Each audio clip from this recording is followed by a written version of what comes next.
Have you ever had someone tell you no? And suddenly it felt more like they were saying, I don't care about you. I don't want you. You're not important to me. And for many of us, boundaries don't feel like information, they feel more like rejection. And if you've ever struggled to set your own boundaries or struggled in receiving other people's boundaries setting for themselves, you're not alone. Today, I want to talk about why boundaries often hurt so much and what they're actually for, what boundaries are actually for, and how they can create more connection rather than less.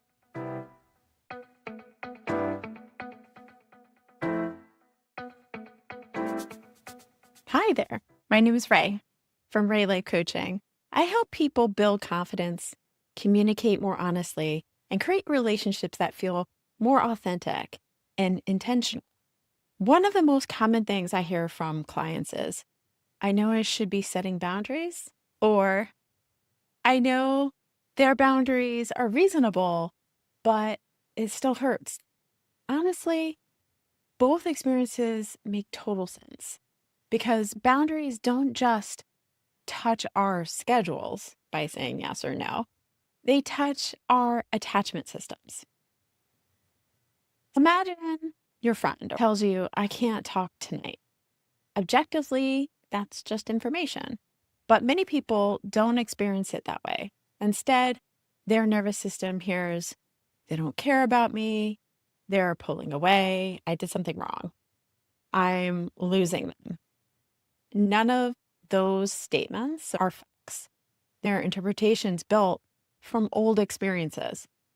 If you grew up having to earn connection, or if attention was inconsistent, or if affection felt conditional, then a boundary today can wake up long time ago fears.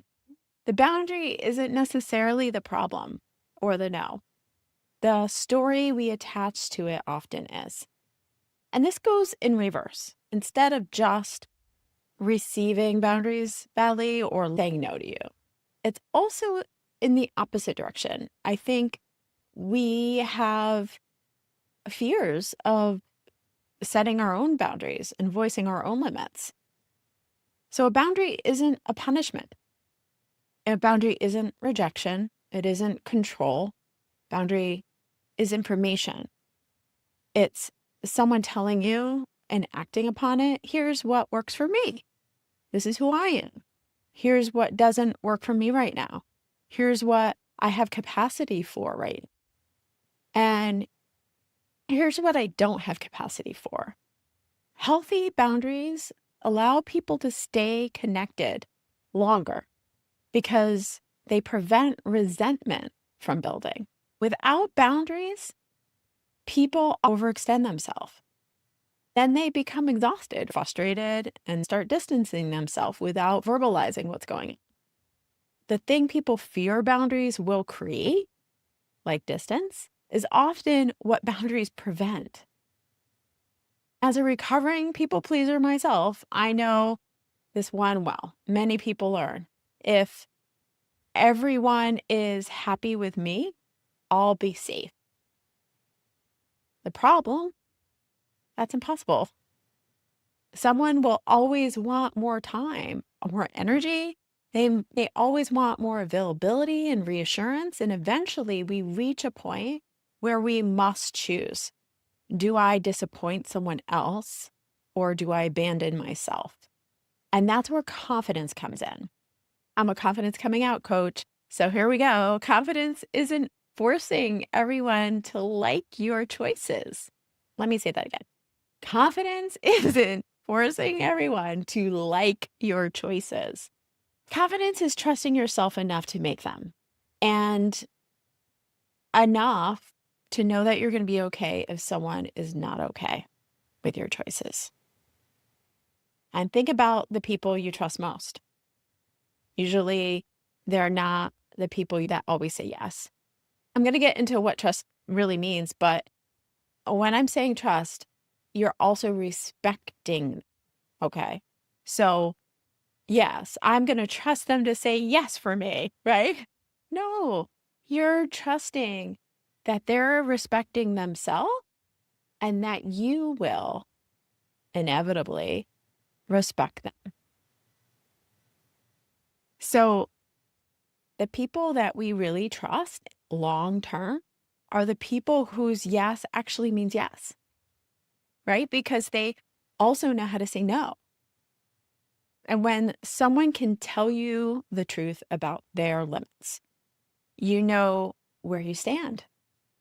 You're not confused. In the beginning, it might seem like there's no confusion, but as time goes on, you're going to notice resentment building. Instead, there's clarity, and clarity creates safety. Someone saying yes all the time, that's not safe. And it's hard to trust somebody.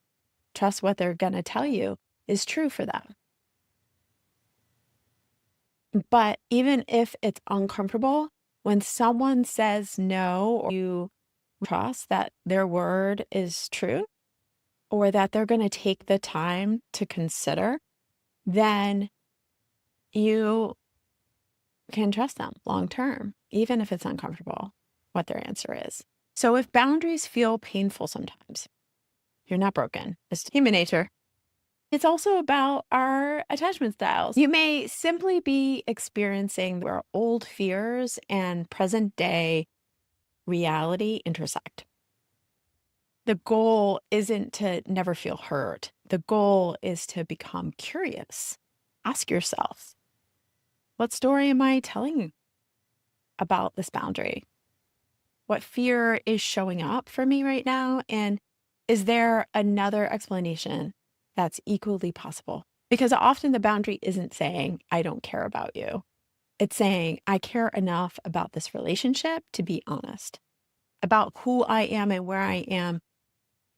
If you're not taking a boundary, taking a no, if you're not receiving an answer from a question that you've asked, then you're probably not asking a question in the first place, right?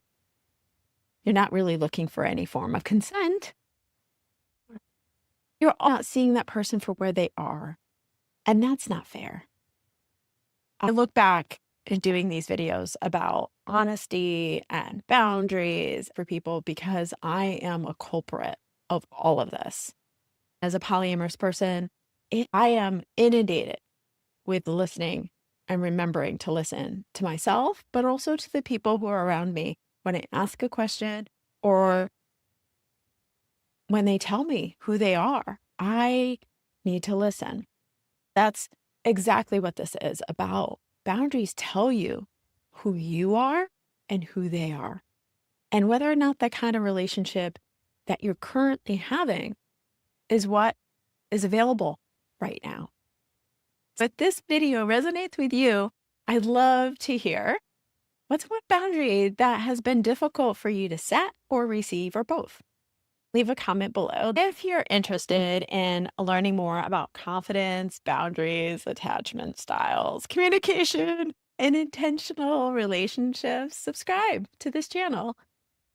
You can find more workshops and events and free resources at raylifecoaching.com/events.